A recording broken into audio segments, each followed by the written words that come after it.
So I love to hear stories about how people manifest things, how they create things in their life. And so I thought I would share a story with you to help you see how other people have manifested. Sometimes it's nice to have an example to go by or to somebody to follow that you can say, oh, that's how they did that. I can do that too. So that's my object in sharing this story with you. So, this is how I manifested my dream home. So Heath and I, when we were newlyweds, we moved into a little trailer. It's a little double wide trailer. It was right before I gave birth to my first child, and it had so much space.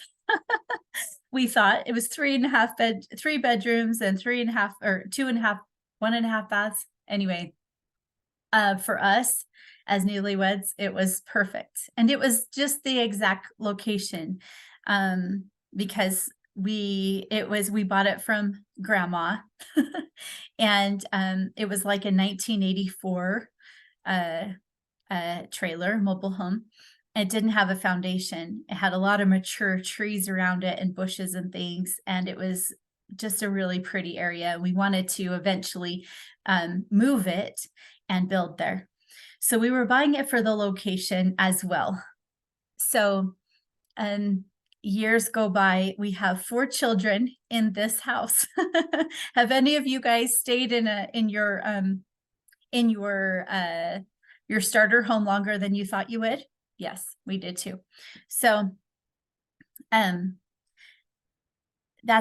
so we're in this house and it's super, super cute. I've updated just about everything, that from the ceilings to the countertops to the flooring, everything. It's just darling. New windows. It's just so cute. Well, we are bursting at the seams, and I learned we had saved and had to use our savings over and over and over again. And so we never had the down payment to build a house there, in that same plot. And so, my mom had mentioned something about, using our land in lieu of a down payment. And I thought, oh my gosh, I didn't know that was possible. So we went that route and found out, oh, we can do that. We don't have to necessarily bring in more money to do this, and we can build our dream home right now. That was the first miracle right there. Because that was just under our noses and we didn't even know. So that was the first one. Okay. So as I'm starting the ball rolling, I'm thinking, okay, what do we ask for this house? So we bought the house for $50,000. I know, $50,000. But anyway, it's a trailer and it had land. And so and it was to support grandma, right? So we would just pay her every month. And so I asked, what do we sell it for? Before I even asked anybody else, I just prayed about it and asked God, what do I sell it for? And the number that immediately popped into my mind was $30,000. And I'm like, ooh, we only bought it for 50. Really? Can we sell it for 30? It's been a little while and it's 1984, but my brain was thinking that. I'm like, nope, nope, that's the number. Okay. I actually even called some people that sold trailers and they said, yeah, you won't get more than 13 or 14,000. I'm like, okay, thank you. And I kindly disregarded what they said. Because really I trusted what God told me. So and then I thought, well, we're going to need a rental home to move into when we move this. When we sell this trailer off the land, we're going to need a rental home to move into while we build our house. And so, the only rental that I loved in the area was this. We live out in the country. There aren't a lot of rentals out here, and one owned by the Thompsons. So I called it the Thompson Rental. So I would walk around my house saying 30,000 Thompson rental, 30,000 Thompson rental. I flooded my head with it. That's all I thought about. Any extra time that I had, that's what I said to myself. And I envisioned us living in the Thompson rental, even though it was occupied and I really loved the people who were living there. I thought, okay, if we're meant to be there, God will make it so that everybody's happy and it will be good for them to go somewhere else and good for us to be there. So I just kept saying that. So I would just ask, what are my next steps? And so I had some open houses where I moved out half of our belongings out the exterior garage so that we could really showcase our space and how cute our trailer was. Um, and open house after open house, people would say, well, do you have land do you know where we could get land to put this on? Or would you be willing to sell it with the land? There was nobody really equipped to buy our home and move it and have land. And I knew it was a tall order. When I started the process, I knew it was a tall order. I thought, who in the world sells a trailer off the lot? Who does that? Well, I'm doing that. I don't know how I'm doing that, and I don't know how long it's going to take, but all I know is 30,000 is what I'm going to get for it, and we're going to move into the Thompson rental. That's all I knew, and I put no other conditions on anything. So no timeline, just those two factors. So so I just kept flooding my brain with that all the time. And one day I get this random call, and I was just about done. It was starting to get cold. It was, late fall, and I thought, I'm not sure it's going to be a good idea to sell this late in the year and have to move it in the cold or in the snow. That wouldn't be ideal. I don't know how many more people are going to want to come look at this at that time of the year. So I had already said, I'm done having open houses. So when this guy called, it was like, oh, okay, I'll let him come. So he came, and it was so interesting because in a former job, he had actually moved mobile homes. He already knew how to do it. He had the resources to move it.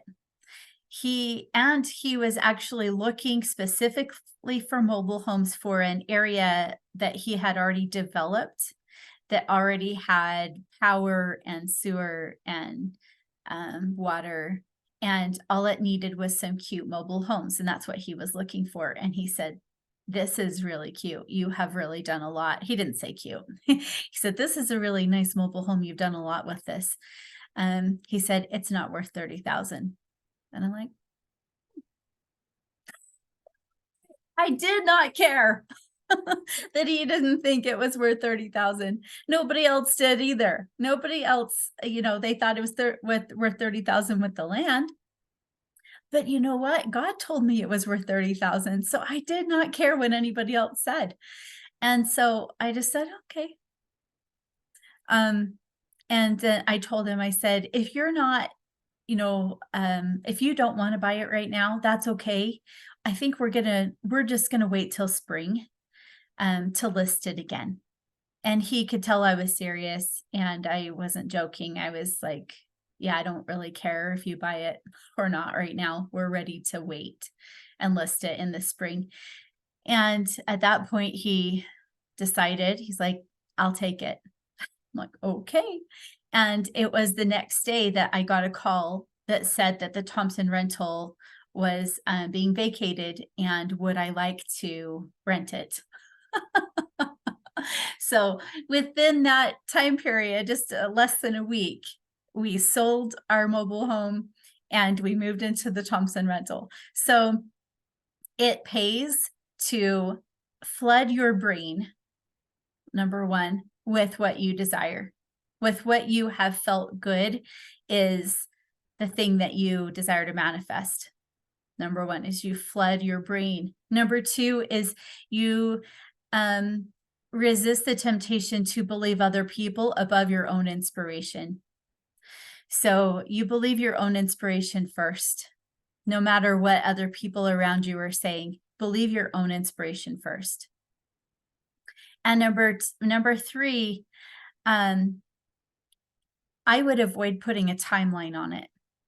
See how fast it can happen. Instead of saying it has to happen by this date or it has to happen in this month, say, let's see how fast we can make this happen. Let's see how fast I can do the action steps that I feel inspired to take. And then that's the fourth is what are my next actions? Always asking that and doing whatever is that next action that feels good. So I hope this helps. I'm going to share another one that is a continuation of this story, but this is it was a real learning experience for me to manifest a dream home. That's something that when we would get home or like at night after putting the kids to bed, because they were all little at the time, that Heath would turn on ESPN and I would look on the internet that was in the kitchen at the computer, look at floor plans. And that's what we did for fun after the kids were in bed. This was something that I flooded my mind with. And so I actually found the floor plan and I was walking the floor plan of my new home, knowing that it was going to be in the same general area of our trailer. I would be in the living room and say, yep, this is my dining room and this is the kitchen. This is where the front door is going to be over where the kitchen was in the trailer. And this house is quadruple the size of our trailer. So just in those areas where the trailer was, I knew what parts of the house that was. And so I started visualizing that before we even sold it. So visualizing and painting the picture is super, super powerful and very helpful. Okay, I'll do another video next, and I'm hoping that this is helpful for you. We'll see ya.